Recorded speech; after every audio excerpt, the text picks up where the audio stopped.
Come closer to the fire. The night is long, and the shadows are deep. Tonight, we are going to talk about Roanoke, a story not of dates and battles, but of the mystery of a people who stepped into the forest and simply vanished. The flame in front of us rises and falls in a gentle rhythm, flickering softly as if it remembers a time long before our own. The world quiets around it. The distant hum of the night blends with the soft crackle of the wood. And in this calm, in this slow unraveling of silence, we step backward into the year 1587, into a world suspended between hope and uncertainty. Across the ocean, in the halls and harbours of England, a great ambition had taken shape. The ambition to plant a permanent settlement in the lands newly charted across the Atlantic, not merely a trading outpost, not a fleeting expedition, but a colony, a piece of English life transplanted into the soils of a distant world.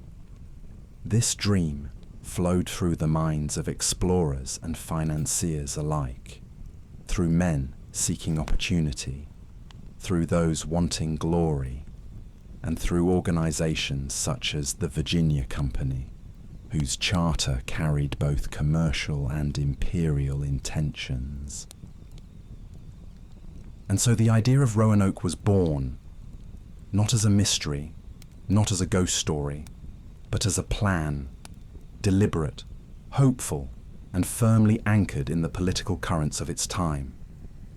The first expedition in 1584 brought back reports of a lush island, fertile, green, and surrounded by waters rich with fish. The land felt open, promising, a new beginning for those bold enough to cross the Atlantic's uncertain moods. And in the years that followed, more voyages were prepared, more settlers gathered, until at last a group of men, women, and children set their eyes on this distant horizon. Their governor would be John White, an artist, a cartographer, a man who saw the world with a patient eye and a steady hand. He was tasked with guiding these settlers into the unknown, into a land that felt ancient even to those who had lived there for centuries. A land shaped by indigenous nations whose histories reached far deeper than any European chart had ever shown. In the summer light of 1587, as their ships approached the shores of Roanoke Island, the settlers must have felt a quiet awe. The coastline stretched before them like a whisper of untouched possibility. The trees pressed close to the water, dense and tall. The air was warmer than in England, heavier, filled with the scents of pine, marsh, and distant flowers carried on the wind. The settlers stepped onto the island with careful, deliberate movements. Their boots pressed into soft sand. Their hands carried tools, chests, and hopes for a future not yet written. They had travelled across months of rolling waves, guided by stars and compass, toward a land none of them had ever seen. And now, standing on its edge, they faced both the promise of life and the weight of uncertainty. The island greeted them with a strange mixture of stillness and sound. Birds called from the canopy. The ocean breathed steadily on the shore. Yet beneath these natural rhythms, there lingered a quiet tension, as though the land itself was observing them, waiting, measuring its reaction to these newcomers. The settlement they expected to find, the remnants of the earlier military outpost, was not as they had hoped. The wooden structures were weathered, collapsed in places, overrun by nature's patient touch. Grass had grown tall between the palisades, and the silence around the fort's remains felt dense, untouched, as though life had moved on without them. Even so, the settlers began repairing the fort.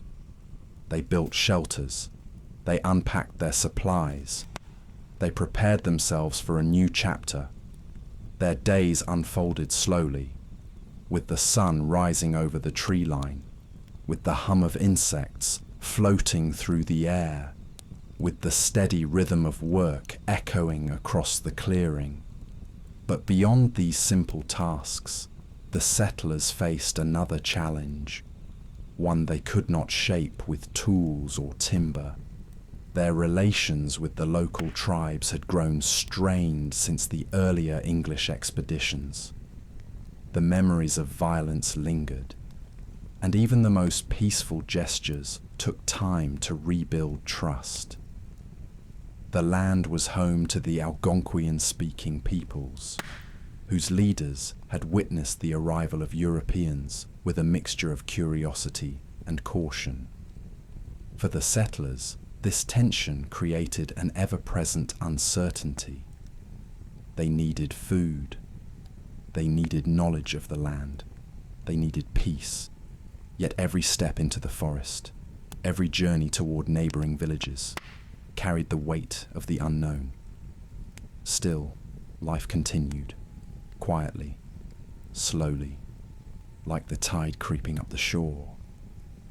The settlers cooked meals over small fires. They gathered water from nearby streams. They listened to stories shared by the few indigenous guides who remained willing to speak with them.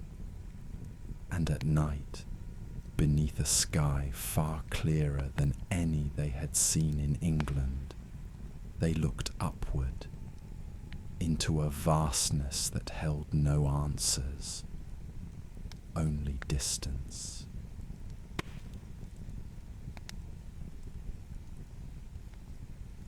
During this time, a moment of rare joy brightened the settlement. The birth of the first English child in the New World, Virginia Dare. Her arrival was a fragile symbol of hope, a sign that life might flourish in this distant place. Her cries carried softly through the air, blending with the wind and the rustle of leaves, a reminder that even in uncertainty, new beginnings could emerge. Yet beneath that hope, challenges pressed closer. Supplies were running low. Relations with neighboring tribes grew unpredictable. The settlers' dependence on England's distant support became heavier with each passing week, and their isolation deepened like a shadow stretching across the sand. At the urging of the colony, John White made a difficult decision. He would return to England to secure more provisions, more tools, more people, more of everything the settlement needed to survive. He planned to leave only for a short time, a matter of months, not years. The settlers watched him go, standing on the shore as the small boat carried him toward the waiting ship. His figure, fading into the distance, marked the beginning of a long absence he never intended. The ocean separated them with a slow, steady certainty. Each wave carried him farther. Each gust of wind pushed him beyond the horizon. The colony's link to the wider world slipped away, leaving them in the quiet cradle of the island, with no way to know what storms, literal or political, were brewing across the sea. But all he found was silence. The settlement stood empty. Houses dismantled, tools gone. No signs of struggle, no bodies, no remains. Only the faint outlines of a life once lived, and a single word carved into a wooden post. A word that pointed toward possibility, but no certainty. But that part of the story, the moment of discovery, the enigma of the carving, the final silence of Roanoke, belongs to another night, another fire, another chapter. For now, we sit with the quiet before the storm, with the years of hope, of waiting, of slow unraveling, and with the soft, steady breath of the island that held these settlers in its arms. Then let them slip into mystery. And in this quiet, in this lingering pause, the fire crackles softly, as though remembering a story it has carried for centuries. Back in England, events unfolded that none of the Roanoke settlers could have foreseen. The looming threat of the Spanish Armada consumed the nation's resources. Ships were taken for defense, ports were locked, and voyages to the New World were delayed again and again. What was meant to be a brief absence stretched into years, not months. Meanwhile, on the island, the settlers faced the unyielding rhythm of the seasons. Summer heat gave way to autumn's cool breath. Autumn faded into the stillness of winter, and through it all, they were alone. The forest crept closer around their homes. The nights grew quieter. The boundaries between settlement and wilderness thinned, until they seemed almost the same.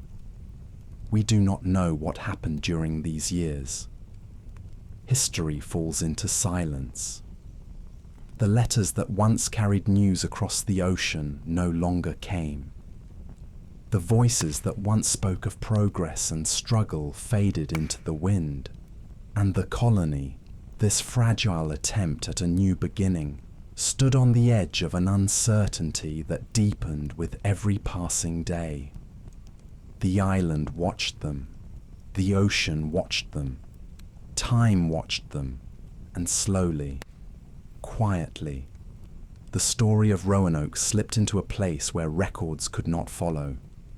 When John White finally returned in 1590, after storms, political turmoil, and years beyond his intention, he stepped onto the island with a heart caught between hope and dread.